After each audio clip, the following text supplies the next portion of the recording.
विद्युत बल आघूर्ण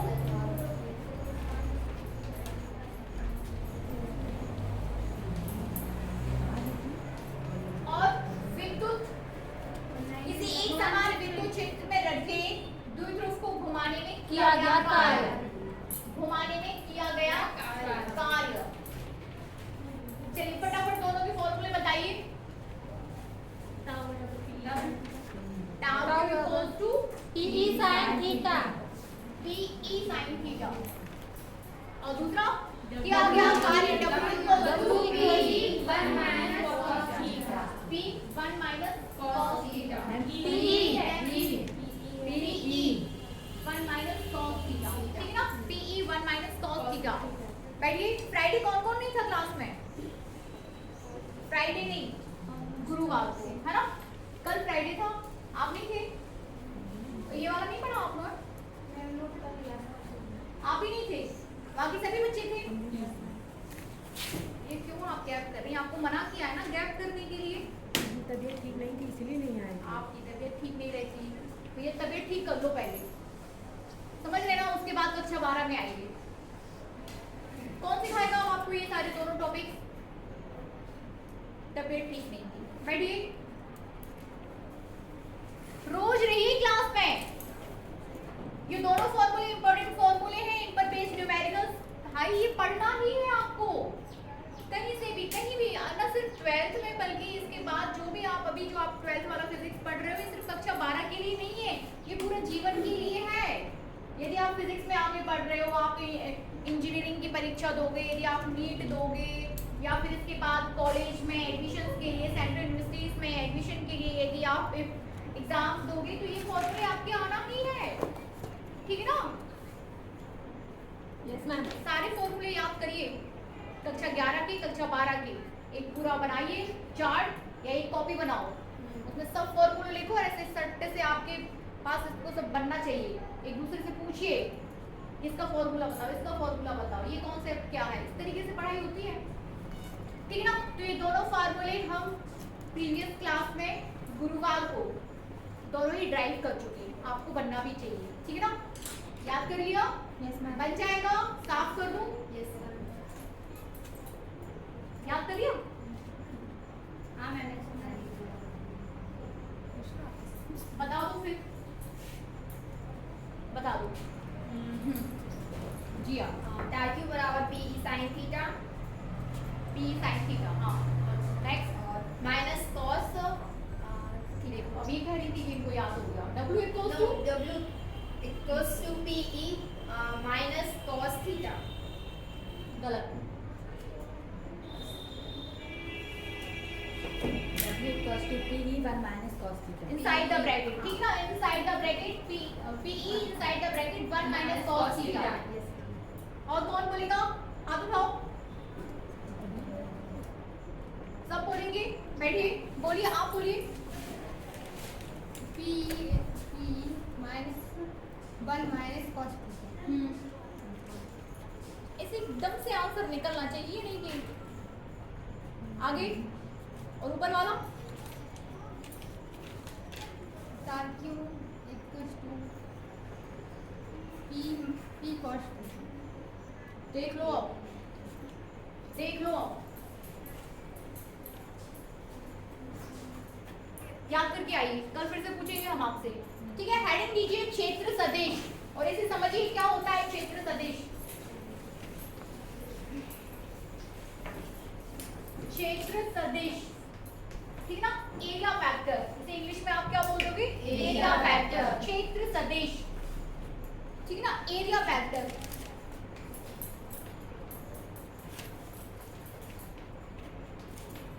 एरिया वेक्टर, क्षेत्र तो समझते हैं ना, क्षेत्र, ये सरफेस, ये क्षेत्र इज जस्ट लाइक अ सदिश, तो इसे आप क्या बोल देते हो? क्षेत्र सदिश, ठीक है ना? दिशा का बोध हो रहा है उसमें। लिखिए, नोट करिए, प्रत्येक पृष्ठ का क्षेत्रफल, प्रत्येक पृष्ठ का क्षेत्रफल एक सदिश राशि होती है। प्रत्येक क्षेत्र का क्षेत्रफल ठीक है ना। एक सदिश राशि होती है जिसमें परिमाण के साथ साथ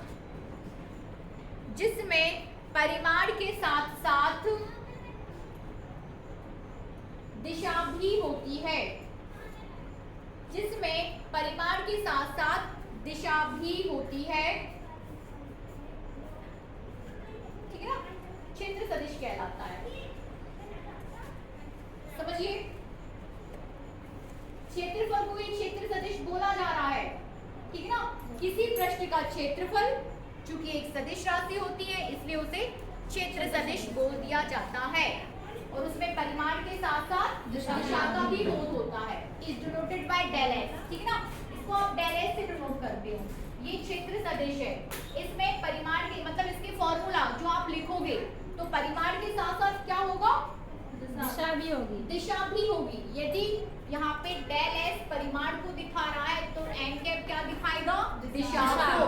तो क्षेत्र सदिश को कंप्लीटली आप ऐसे डिनोट करोगे, del S vector del S equals to del S n cap. ये परिमाण को दिखाएगा तो ये किसको दिखाएगा, दिशा को, ठीक है ना, बनेगा। यस मैम, यस मैम, ठीक है ना, यही है अपने पास क्षेत्र सदिश, ठीक है ना, डॉट कर दो। क्षेत्र सदिश परिमाण के साथ साथ क्या दिखाएगा, दिशा को भी दिखाएगा।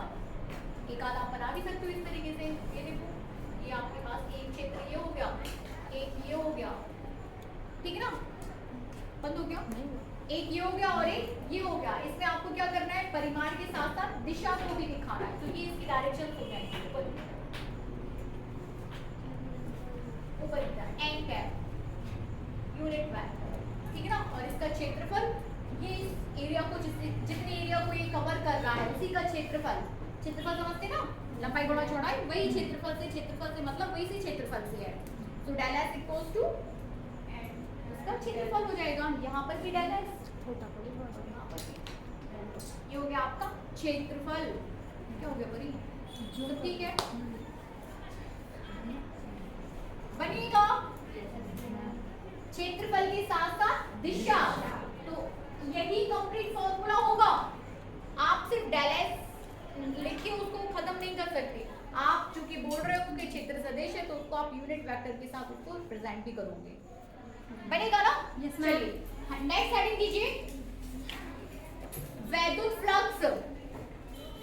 फिर से देखो, ये क्षेत्र सदिश है, ठीक है ना, ये क्या है, क्षेत्र सदिश, ये क्षेत्र सदिश का परिमाण या क्षेत्रफल। परिमाण क्या है, क्षेत्रफल है, तो ये क्या हो जाएगा, क्षेत्रफल, और ये दिशा, ठीक है। चलिए नेक्स्ट हेडिंग कीजिए, विद्युत फ्लक्स। कॉन्सेप्ट ऑफ विद्युत फ्लक्स, विद्युत फ्लक्स की अवधारणा, ठीक है ना, विद्युत फ्लक्स की अवधारणा।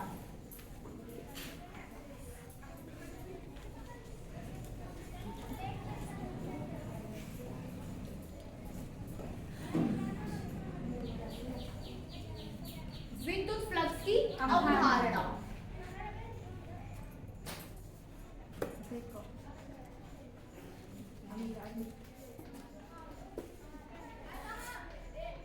ये वाला का है और ये वाला का है, ठीक है ना। विद्युत फ्लक्स की अवधारणा,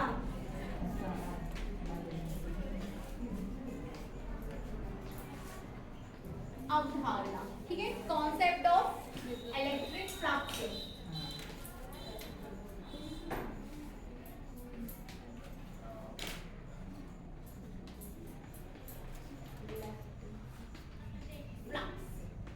फ्लक्स वर्ड तो पढ़ा है ना आप लोगों ने मैथ्स में, फ्लक्स, डोमेन,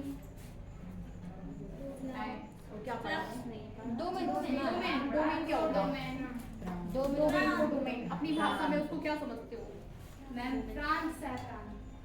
प्रांत, डोमेन, प्रांत मतलब क्षेत्र, वो वाला एरिया, प्रांत, डोमेन, ठीक है ना। और फ्लक्स उसमें रहने वाले लोग, समझ रहे, डोमेन मतलब एक ग्रुप, फ्लक्स मतलब उसमें रहने वाले लोग, समझ रहे ना।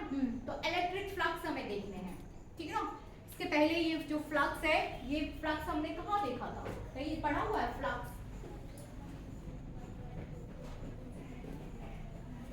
ठीक है ना। प्रीवियस चैप्टर जब आप 11th में थे तो हमने वहां पे भी एक बात सुना हुआ है, फ्लक्स जल धाराओं में।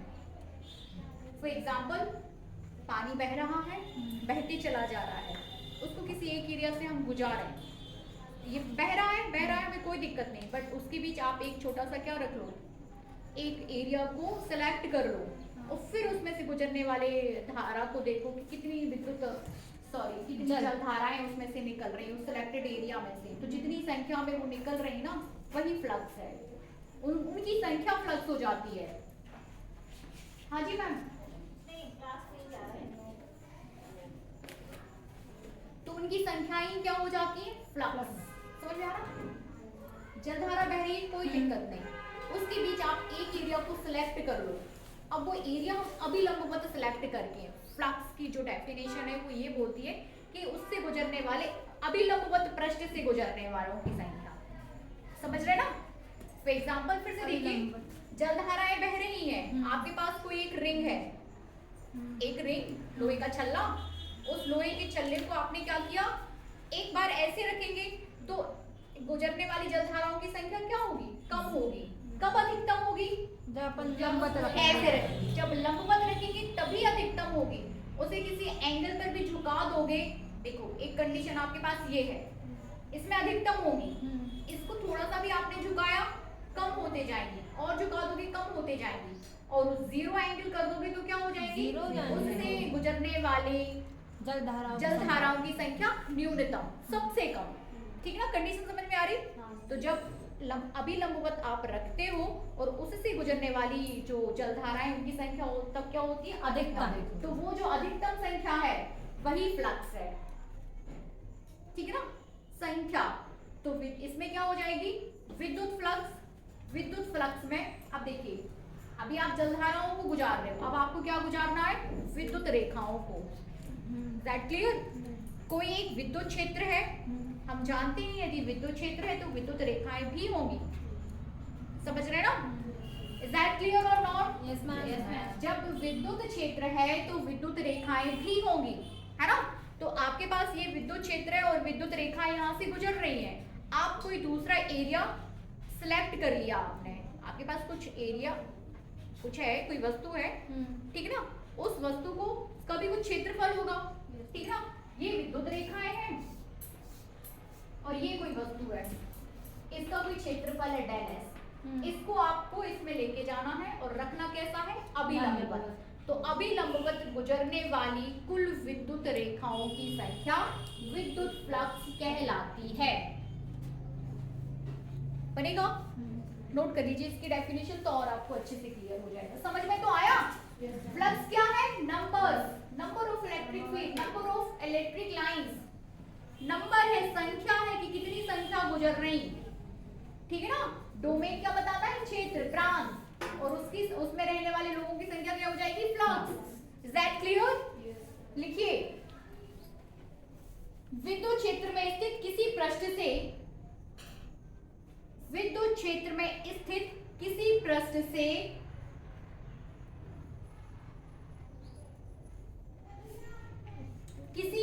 से अभिलंबवत गुजरने वाली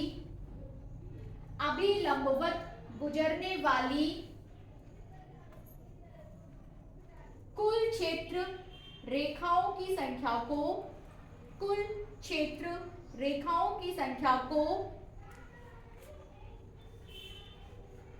उस पृष्ठ से गुजरने वाली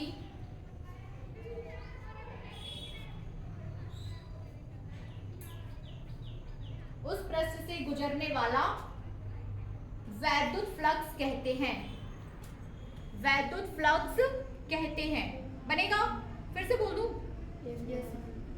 फिर से लिखिए, विद्युत क्षेत्र में स्थित, लिख लिया, किसी पृष्ठ से अभिलंबवत गुजरने वाली कुल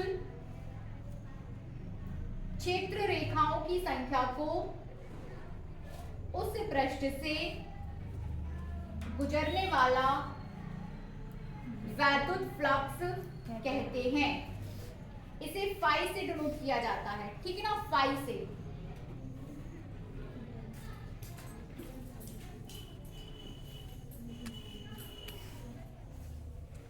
कैसे डिनोट करेंगे? Phi, phi E, phi E वैद्युत फ्लक्स हो जाता है, ठीक है ना। जब आप फाई बी कर दोगे तो मैग्नेटिक फ्लक्स, ई फॉर चुंबकीय फ्लक्स। अभी इसको मत देखिए, बट थोड़ा सा देख लो यहाँ पे, फाई बी चुंबकीय फ्लक्स और फाई ई विद्युत फ्लक्स, ठीक है ना। लिखा नहीं है इसको, सिर्फ फाई ई से डिनोट किया जाता है, ऐसा लिख लो, इसे फाई ई से डिनोट करते हैं, ठीक है ना। तब फाई ई बराबर क्या हो जाएगा?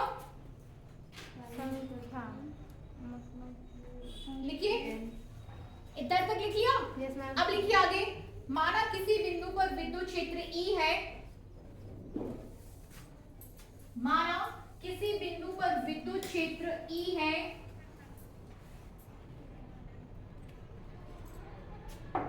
यदि इसके अभिलंबवत रखें, यदि इसके अभिलंबवत रखें किसी पृष्ठ का क्षेत्रफल डेल एस है, तो किसी ठीक है ना, माना, क्या लिखा आपने? माना किसी, क्या लिखा है? माना किसी बिंदु पर किसी बिंदु पर विद्युत क्षेत्र ई है E है, यदि इसके अभिलंबवत रखें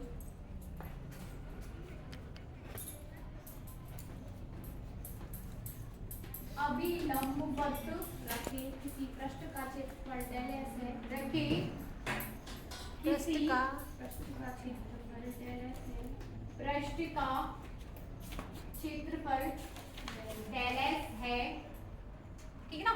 अब इस क्षेत्रफल डेल एस है तो विद्युत फ्लक्स बराबर, तो विद्युत फ्लक्स, ठीक है ना, तो विद्युत फ्लक्स फाई बराबर फाई ई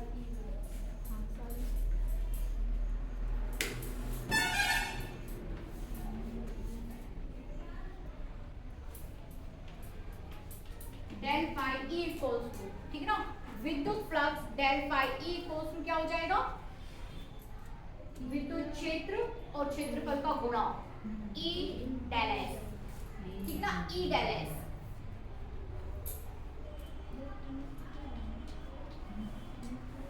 ई डेल एस कर दीजिए, वेक्टर की साइन नहीं लगा, E dot del S, E dot del S, ठीक है ना, स्केलर गुणनफल है, ई डॉट डेल एस बनेगा।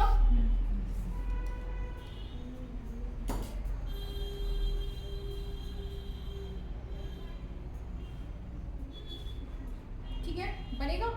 चित्र बनाइए, ये साफ कर रही हूँ मैं पूरा।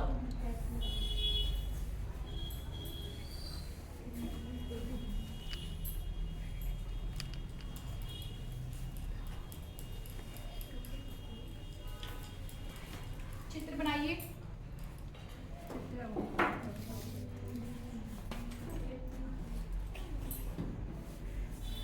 सीधा बनाइएगा, है ना।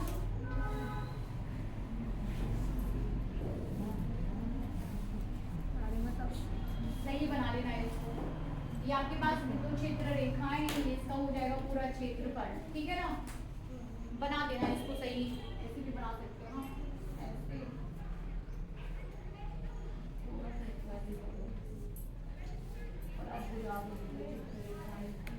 कैसे भी बना सकते हो आप, ठीक है। Yes ma'am.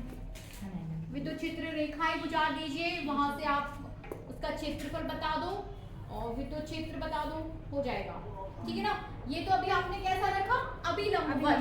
अब आपसे बोला जाए किसी एंगल पर झुका है तब,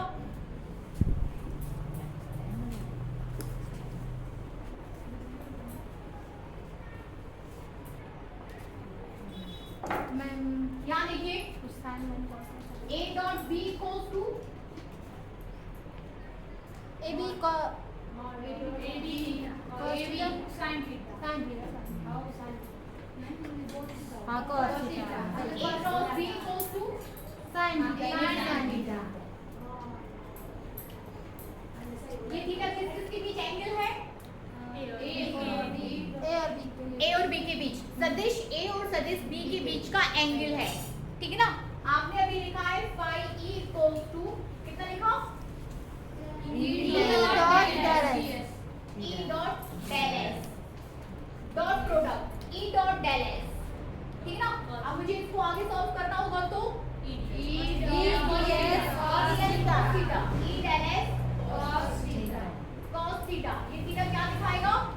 E और dx के बीच cos विद्युत रेखा मतलब विद्युत क्षेत्र और क्षेत्रफल के बीच, ये जो एंगल है विद्युत क्षेत्र और क्षेत्रफल के बीच का एंगल है, ठीक है ना। जब आप अभिलंबवत रखते हो तब क्या आता है? अभिलंबवत मींस थीटा इक्वल्स टू 0 ठीक है ना। हाँ 90 cos 0 1 होता है, तो यहाँ पे थीटा क्या होना चाहिए? 0, तब अभिलंबवत होगा दोनों के बीच, ठीक है ना। तो क्या आगे लिखिए,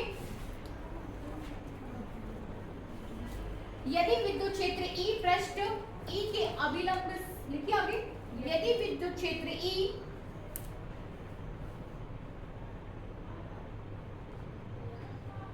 विद्युत क्षेत्र E पृष्ठ के अभिलंब से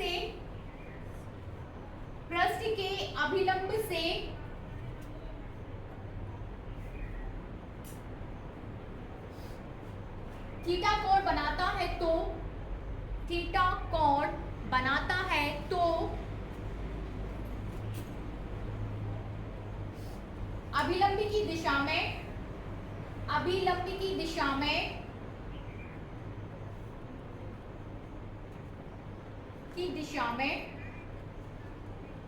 विद्युत क्षेत्र का घटक, अभिलंबी की दिशा में विद्युत क्षेत्र का घटक E cos थीटा होगा।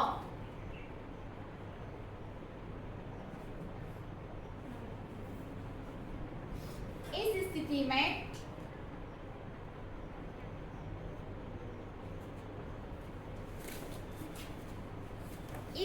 में डेल फाई इक्वल्स टू, ये वाला लिख लीजिए, del phi E equals to, ये नीचे वाला E del S cos theta, ठीक है ना। Del phi equals to E del S cos theta, ये वाला आ जाएगा, ठीक है ना। सीधी बात है, अभिलंबवत है तो E डॉट डेल S, और यदि किसी एंगल पर है तो E del S cos theta. Theta की डिफरेंट वैल्यूज के लिए फाई आपका वैरी करेगा, समझ रहे ना। ये आपके पास एक जनरल फॉर्मूला आ गया, समझ रहे, ये आपके पास क्या आ गया? एक जनरल फॉर्मूला आ गया। थीटा वेरी करेगा तो आपका डेल फाई वेरी करेगा। थीटा आपके पास किसके बीच का एंगल है? विद्युत क्षेत्र और क्षेत्रफल के बीच, तो क्षेत्रफल और विद्युत के बीच जैसा जैसा एंगल होगा वैसा वैसा आपके पास फाई होगा। देखिए कंडीशंस, पहली कंडीशन, विशेष परिस्थितियां,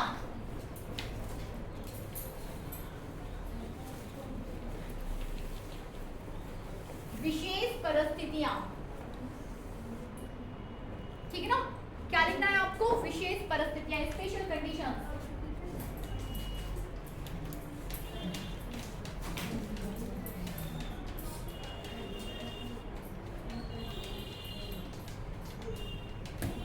ठीक है ना, जिसमें पहली फॉर्मूला क्या है आपके पास, किसमें कंडीशंस हमें लगानी है?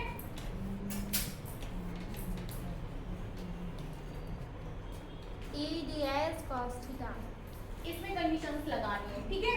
लिखिए पहली,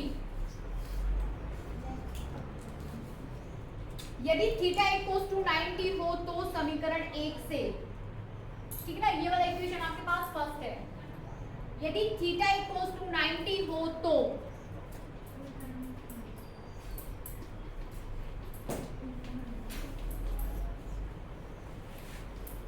समीकरण 1 से क्या हो जाएगा? समीकरण 1 से 0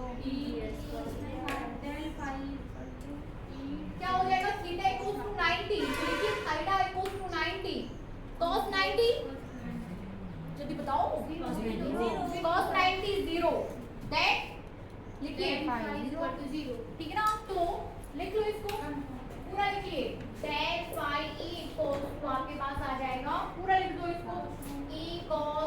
90 इक्वल्स टू 0, है ना? ऐसा लिख लो, फिर लिखिए अर्थात, फिर लिखिए अर्थात, लिखिए यदि पृष्ठ, पहले पूरा लिख लो उसके बाद फिर मैं बोल रही हूँ। यहाँ तक जब आपका हो जाए तो बताइएगा मुझे। इक्वल टू 0 तक इनका नहीं हुआ फालतू का बोले। अर्थात यदि पृष्ठ विद्युत क्षेत्र के साथ समांतर है,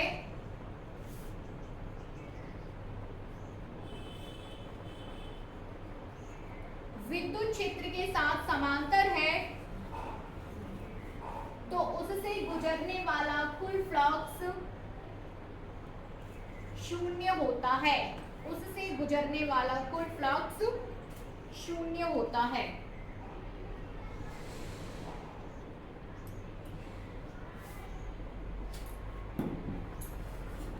ठीक है, आगे लिखिए दूसरी कंडीशन, है ना? अभी समझा रहा है हम इसको। दूसरा लिखिए यदि थीटा इक्वल्स टू 0 तो समीकरण 1 से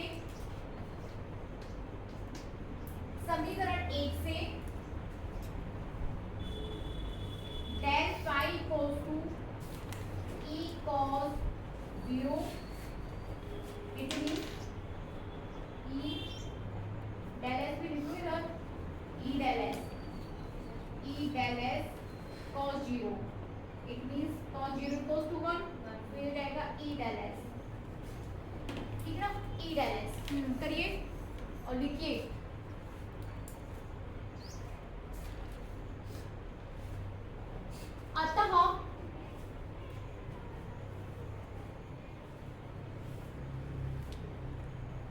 अतः जब पृष्ठ विद्युत क्षेत्र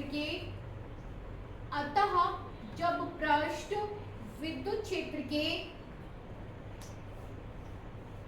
अभिलंबवत होता है तो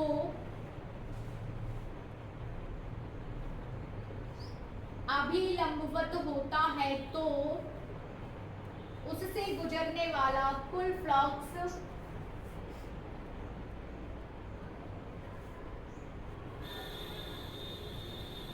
अधिकतम होता है, उससे गुजरने वाला कुल फ्लक्स अधिकतम होता है।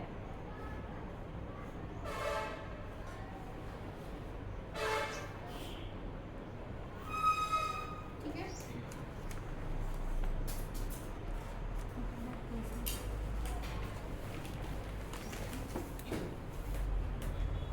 है ना? पुश करिए थोड़ा तो उसको। ठीक है, हम क्या फॉर्मूला लेके चल रहे हैं? Del phi E equals to E del s del S cos theta. Del S cos theta. ठीक है ना? ये थीटा किसके बीच एंगल है? डेल एस और ई के बीच, डेल एस और ई के बीच, समझ रहे ना? डेल एस और ई के बीच। Is that clear? अब सबसे पहले ये हम लोग कंफ्यूज हो रहे हैं ना यहाँ पे, कि इफ थीटा इक्वल्स टू 90 तो फिर हम उसको समांतर बता रहे हैं, और इफ थीटा इक्वल्स टू 0 तो हम उसको अभिलंबवत बता रहे हैं। ठीक है, यहाँ देखो अभी हमने क्षेत्र सदिश पढ़ा था, और क्षेत्र सदिश में आपने एक चित्र भी बनाया था। ठीक है, क्या ऐसा था एक क्षेत्र, आपने एक ऐसा भी बनाया था क्षेत्र, और इसकी दिशा कैसे बताई थी? अभिलंबवत ऊपर की तरफ। ठीक है ना? अभिलंबवत ऊपर की तरफ। हमेशा क्षेत्रफल की, क्षेत्र सदिश की दिशा क्या बता रही है? अभिलंबवत ऊपर की तरफ। समझ रहे ना? Is that clear? अभिलंबवत ऊपर की तरफ। तब आपके ये सारे डाउट्स यहाँ पे क्लियर हो जाएंगे कि जब आपके पास देखिए 3 वर्ड्स हैं आपके पास, क्षेत्रफल, क्षेत्र सदिश और विद्युत क्षेत्र, 3 वर्ड्स हैं। कौन कौन से? क्षेत्रफल, क्षेत्र सदिश और विद्युत क्षेत्रफल, क्षेत्र सदिश और विद्युत क्षेत्र। ठीक है ना? क्षेत्रफल, क्षेत्र सदिश और विद्युत क्षेत्र। क्षेत्र सदिश की दिशा हमेशा कैसी है? अभिलंबवत ऊपर की तरफ, अभिलंबवत ऊपर की तरफ। तब आप अब इस पर वापस फिर से आइए, अब वापस इस पे फिर से आइए। If theta equals to 90 then 0, फिर आप किस चीज को समांतर कर रहे हो यहाँ पे? क्षेत्र सदिश और विद्युत क्षेत्र, ठीक है ना? क्षेत्र सदिश और विद्युत क्षेत्र अभी बनेगा। Is that clear or not? थोड़ा सा इसको पढ़ के आइए, पर फिर से इसको पढ़िए, ठीक है ना? इन तीन के बीच क्षेत्रफल, क्षेत्र सदिश और विद्युत क्षेत्र, ये तीन वर्ड्स पर ध्यान दें। और अगला वर्ड ये है यहाँ पे कि क्षेत्र सदिश की दिशा हमेशा हमेशा अभिलंबवत ऊपर की तरफ होती है। अब इस क्षेत्र सदिश को आपको विद्युत क्षेत्र के साथ एंगल बताना है। एक एंगल जो आप थीटा 90 लिख रहे हो, तो एक बार आप एंगल विद्युत क्षेत्र के साथ बता रहे हो, और जब समांतरित करते हो तो फिर एक बार आप उसको क्षेत्र सदिश को समांतरित कर देते हो। एक बार क्षेत्रफल की बात कर रहे हो और एक बार क्षेत्र सदिश की बात कर रहे हो। समझ रहे ना? समझ रहे? जो आप 0 और 90 कर रहे हो, थीटा 90, फिर एक बार समांतर कर रहे हो, तो एक बार विद्युत क्षेत्र को आप क्षेत्र सदिश के साथ लिख रहे हो, फिर एक बार अगले में विद्युत क्षेत्र को आप क्षेत्रफल के साथ लिख रहे हो। तब एक जगह 90 और एक जगह 0 की हम बात करते हैं, ठीक है? That clear? फिर से हम इसको कल फिर से पढ़ेंगे। अभी हेडिंग दीजिए गॉस का प्रमेय। नेक्स्ट पीरियड खाली है ना? खाली है? बोर्ड किसका है? तो इंग्लिश लिखिए, गॉस का प्रमेय करा देती हूँ मैं आपको। हेडिंग दीजिए गॉस का प्रमेय।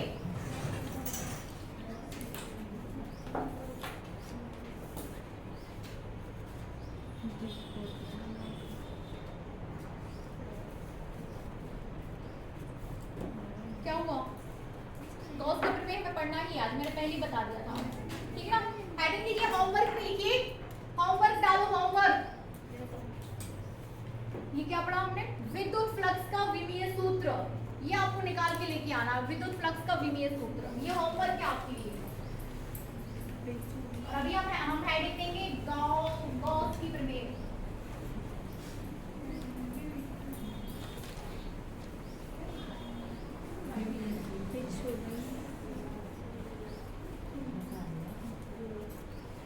ठीक है ना?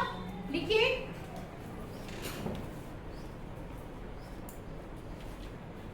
गॉस की प्रमेय के अनुसार,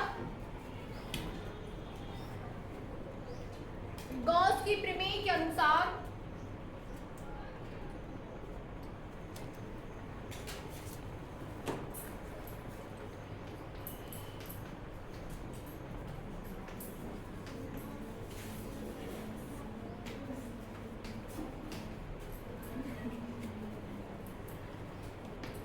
गॉस की प्रमेय के अनुसार किसी बंद पृष्ठ से गुजरने वाला संपूर्ण फ्लक्स, संपूर्ण वैद्युत फ्लक्स किसी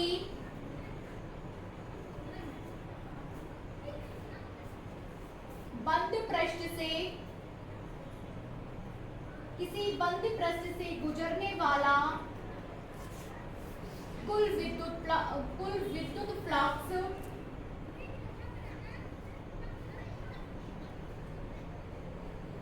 उस पृष्ठ के अंदर, उस पृष्ठ के अंदर निर्वात में उपस्थित,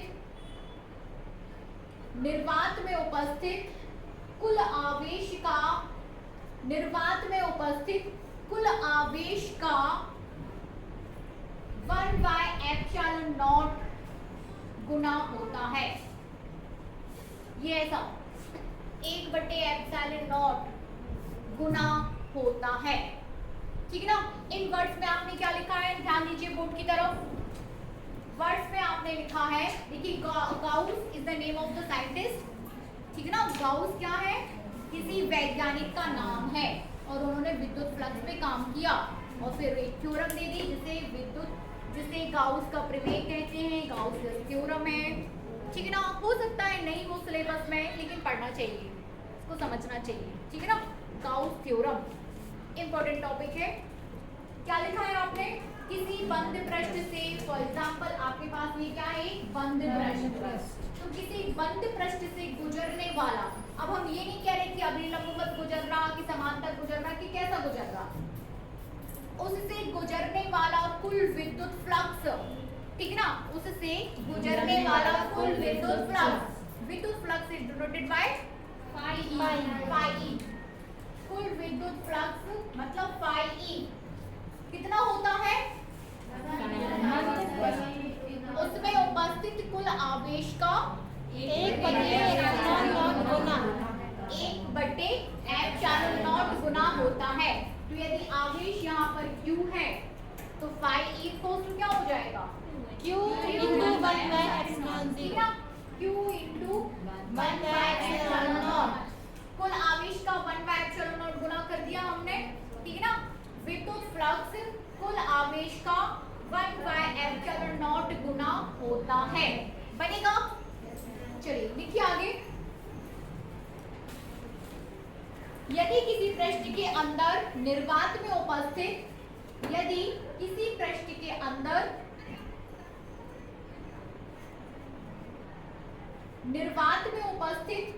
कुल आवेश Q हो तो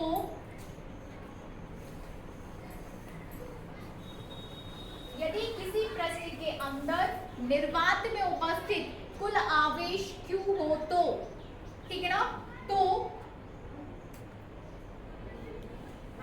गाउस के प्रमेय के अनुसार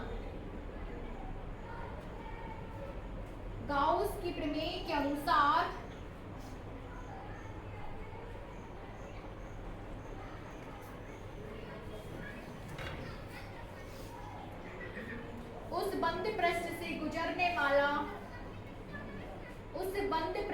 गुजरने वाला कुल विद्युत फ्लक्स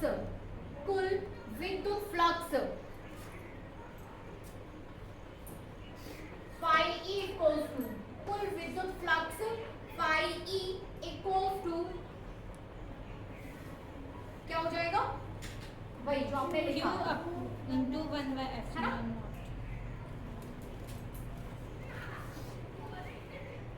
Q/ε0, ठीक ना। और इस कुल विद्युत फ्लक्स को हम कैसे लिख सकते हैं? E डॉट ds लिख सकते हैं ना। E डॉट ds लिखा था ना, E ds cos थीटा। कुल विद्युत फ्लक्स को आप क्षेत्रफल से इंटीग्रेट कर दो, तभी आपका क्या हो जाएगा? कुल विद्युत फ्लक्स। और कुल विद्युत फ्लक्स इक्वल टू Q/ε0। ये आएगा पूरा आपका expression. Phi E equal to E dot ds equal to Q/ε0।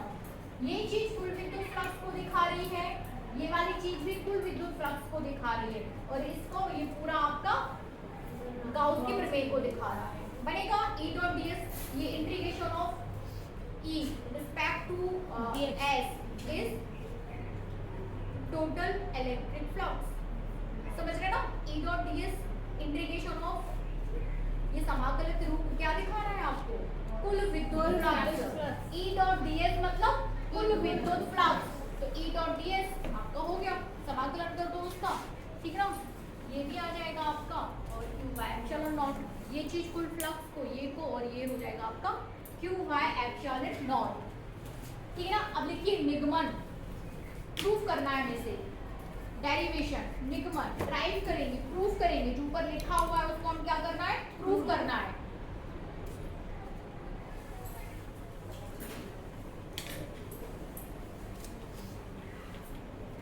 निगमन,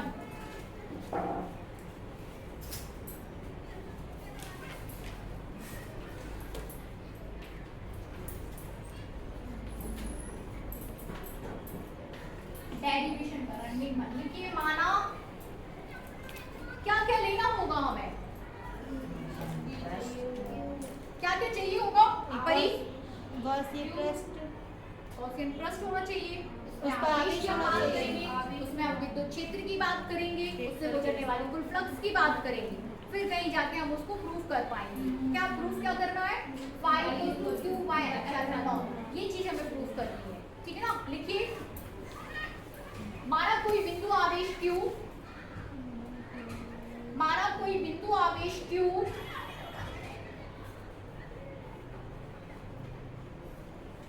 गोले के केंद्र पर रखा है।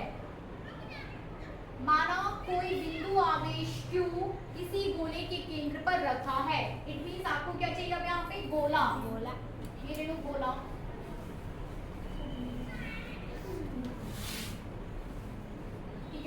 भर मैंने गोल ही बनाया है। हाँ बोला। देखो बढ़िया है ना। ये इसका केंद्र ले लो और इस पर रख दो आवेश Q। जितना लिखा अभी उतना ही चित्र बनाइए। आपने लिखा कि माना किसी गोले के केंद्र पर Q आवेश रखा है, तो हमने गोला भी ले लिया और उसके केंद्र पर आवेश Q को भी रख दिया। ठीक है, अब चूंकि गोला है तो हम उसकी त्रिज्या की बात कर लेते हैं, है ना। लिखिए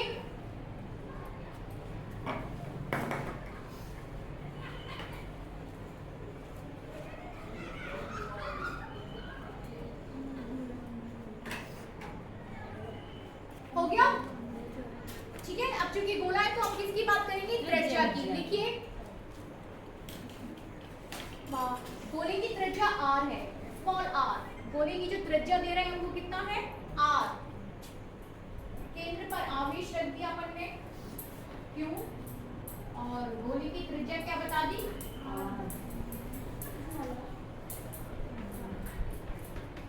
गोले की त्रिज्या r। ठीक है, अब आगे लिखिए तब गोले के पृष्ठ पर स्थित किसी बिंदु P पर, तब गोले के पृष्ठ पर स्थित किसी बिंदु P पर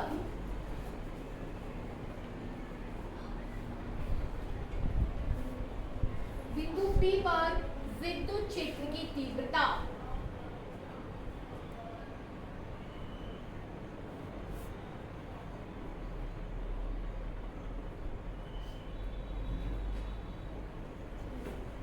ठीक है ना।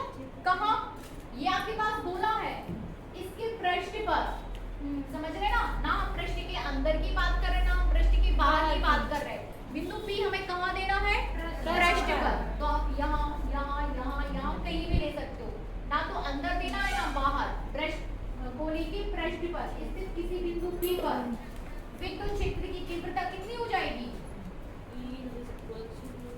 E फटाफट बता दो,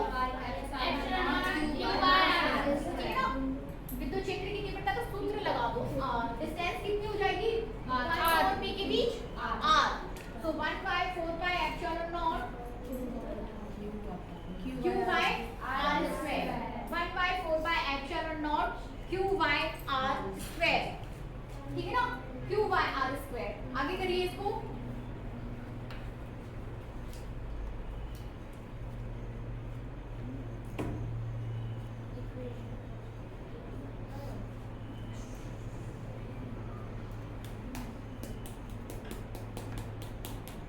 गोले को कई छोटे छोटे क्षेत्रफल में विभाजित किया जा सकता है। लिखिए इस गोले को, समझ रहे ना, इस गोले को कई छोटे छोटे क्षेत्रफल में विभाजित किया जा सकता है।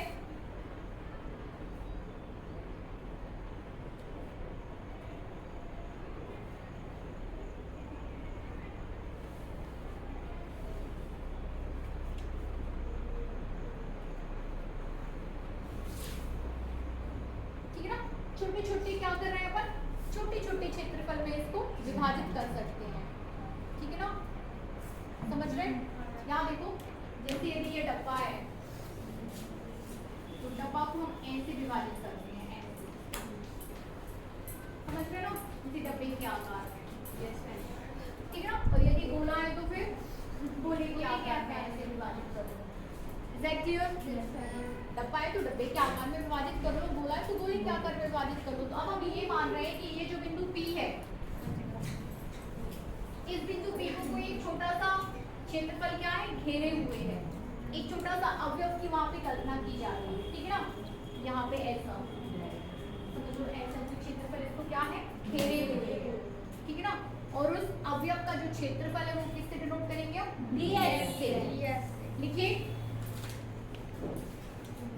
अब यदि बिंदु P को घेरे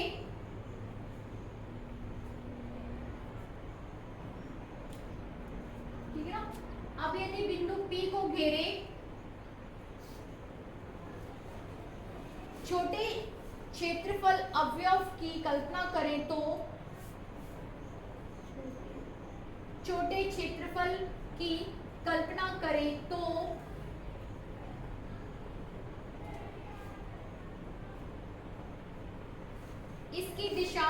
ओपी के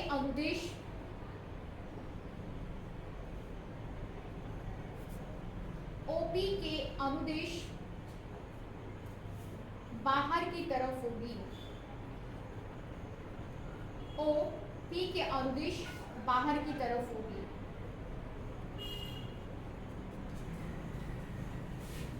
फलस्वरूप ई और डीएस के बीच क्षेत्रफल ई और डीएस के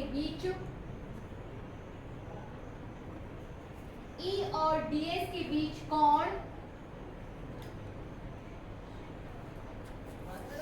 हाँ जी सर आती हूँ सर, मैं क्लास के बाद आप 5 मिनट आ रही हूँ। क्या करना है? कौन? ई व डीएस के बीच कोण कितना हो जाएगा? 0।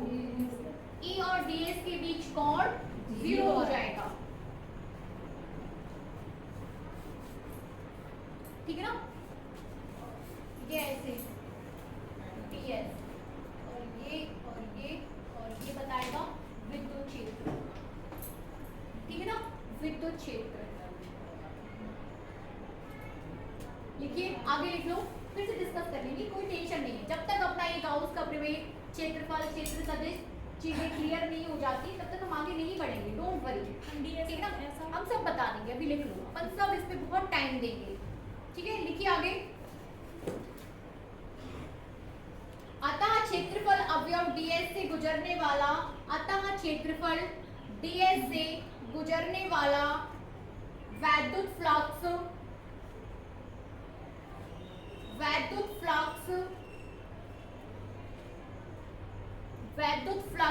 d phi e equals to E dot ds। d phi e equals to क्या हो जाएगा? E dot ds, है ना? ये तो आप जानते ही हो।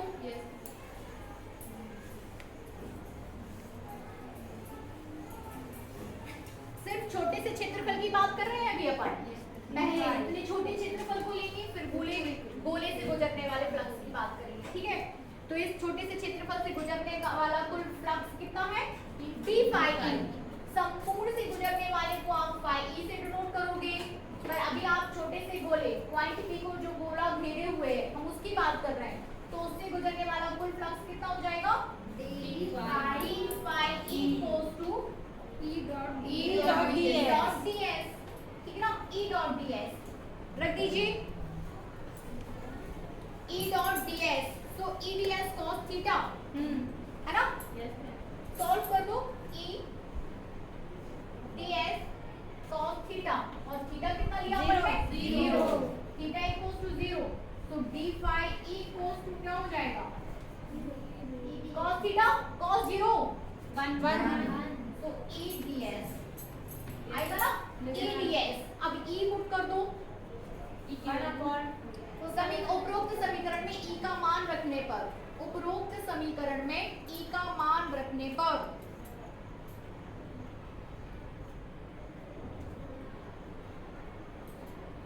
है ना? उपरोक्त समीकरण में E का मान रखने पर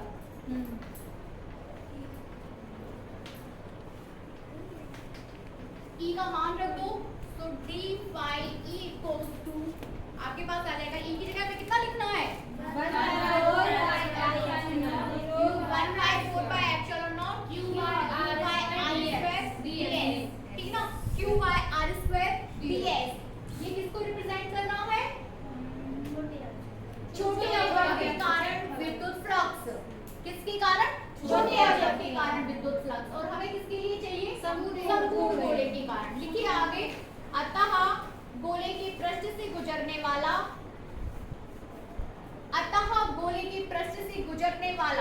कुल विद्युत फ्लक्स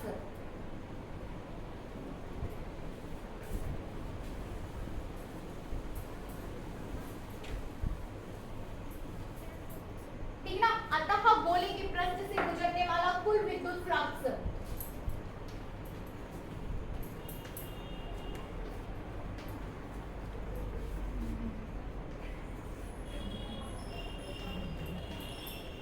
गुजरने वाला Cool method flux.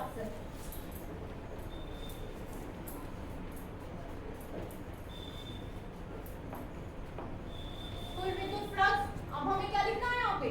फाई पाई ई क्या करना होगा? समाकलन। वेरी गुड, समाकलन कर दो संपूर्ण प्रश्न के लिए। किसका समाकलन होगा? डी फाई का, ठीक है ना? किसका समाकलन हो जाएगा? डी फाई ई का, डी फाई ई का, ठीक है ना? कर दीजिए संपूर्ण, ये संपूर्ण क्षेत्रफल को दिखा रहा है। या ऐसे सर्किल बना देते हो ना तो संपूर्ण गोले के क्षेत्रफल को डिनोट करेगा। 1/4 q by r square ds। कर दीजिए इसको, सॉल्व करिए।